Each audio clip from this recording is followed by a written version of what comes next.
He said the goal is to free Gaza. He also described the Kingdom nation of Gaza City takeover plan as a global campaign of lies, denying that Israel is deliberately starving Palestinians. Hamas has accused Netanyahu of telling a series of lies.8月9号夜间至10号凌晨，北京天安门地区举行了纪念中国人民抗日战争暨世界反法西斯战争胜利80周年大会第一次综合演练，约2.2万人参加演练及现场保障工作，演练组织有序，达到预期目标。中国国家统计局日前发布数据显示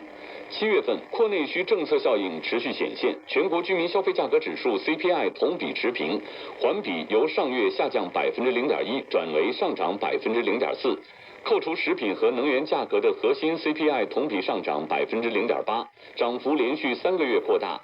中国轻工业联合会数据显示，上半年中国轻工业延续去年4季度以来的回升向好态势，生产稳中有进，规模以上轻工业增加值同比增长7.0%，营业收入达11.3万亿元。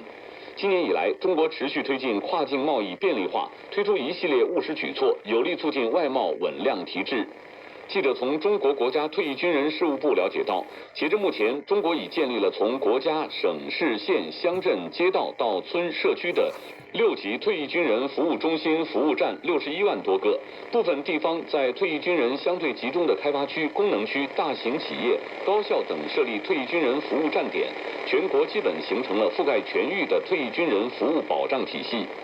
记者10号从中国应急管理部获悉，国家防汛抗旱总指挥部已先后对四川、贵州启动防汛4级应急响应。据网络平台数据，截至10号16时32分，2025年中国暑期档6月到8月电影总票房含预售突破85亿元。位于浙江宁波的金鸡门核电1号机组核岛建设10号全面启动，该机组采用3代核电华龙1号技术，项目规划建设6台100万千瓦级核电机组，全部建成后，预计年发电量达到550亿千瓦时。自今年8月15号起，澳门机动车进出横琴的备案手续，由原先必须安装澳门和内地的2个通关电子标签，简化为仅需安装粤澳两地共同认可的内。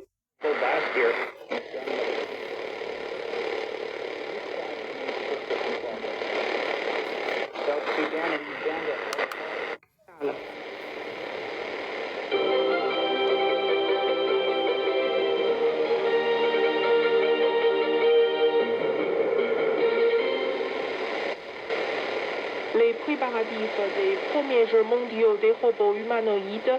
prévus du 14 au 17 août prochain dans l'anneau national de patinage de vitesse à Beijing, capitale chinoise, sont entrés dans leur phase finale.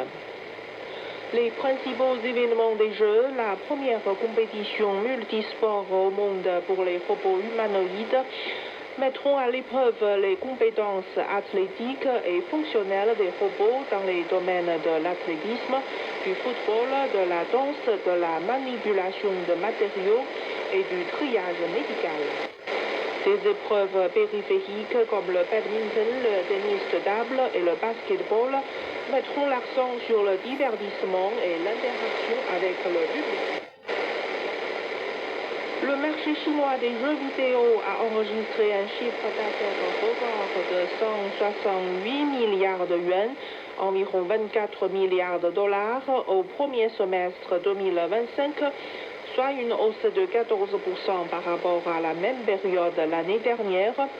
selon les données présentées lors du forum du sommet de la conférence internationale sur l'industrie du divertissement numérique de Chine, tenu le 31 juillet à Shanghai, dans l'est du pays. Selon un rapport sectoriel publié à cette occasion par l'Association chinoise de l'édition audio-vidéo et numérique, le principal marché étranger pour les jeux chinois est les États-Unis, qui représentent 32% du total, devant le Japon et la République de Corée. La Chine demeure le plus grand marché mondial du jeu vidéo, avec un chiffre d'affaires national de plus de 325 milliards de yuans en 2024. 10 jours seulement après sa sortie le 25 juillet dernier, Dead to Rights, le film sur le massacre de Nanjing, a rapporté plus de 1,5 milliard de yuans, environ 210 millions de dollars, conservant ainsi sa position dominante sur le box-office DD en Chine. Stimulées en grande partie par le succès du film, les recettes du box-office national en une seule journée pendant la période estivale de juin à août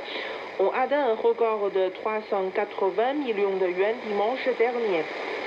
Vous écoutez Bamboo Studio, merci de votre attention. Cogito,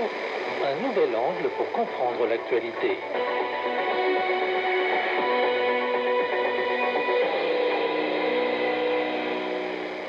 Bienvenue à Cogito. La Chine et les États-Unis ont tenu un nouveau cycle de négociations économiques et commerciales lundi et mardi à Stockholm. Les parties envisagent de prolonger la suspension des droits de douane réciproques qu'ils s'imposaient mutuellement. Conformément au consensus issu de la réunion de Genève en mai dernier, la Chine et les États-Unis ont conclu une trêve tarifaire de 90 jours qui expirera le 12 août prochain. À Stockholm, ils ont annoncé la poursuite des efforts en vue d'une prolongation de cette trêve tarifaire. À en croire des analystes, ce consensus permet aux deux parties de gagner davantage de temps pour maintenir le dialogue et la consultation, ce qui est conforme aux attentes de la communauté internationale et apporte de la certitude à l'économie mondiale. Ces pourparlers de Stockholm interviennent à la suite du consensus de Genève et du cadre de Londres atteint par la Chine. Au cours des échanges, les deux puissances ont eu des discussions franches, approfondies et constructives sur les grandes préoccupations économiques et commerciales des parties.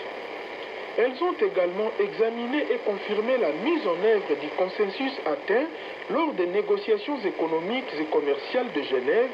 ainsi que du cadre convenu pendant les négociations à Londres.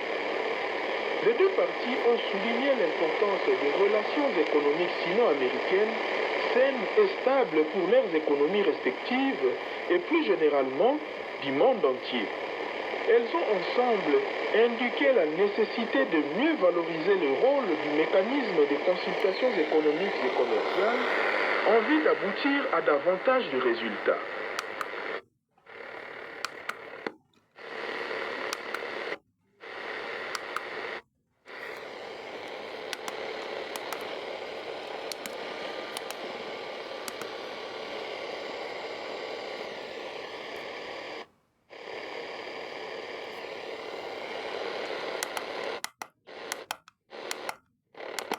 Positive. 当产品深度融入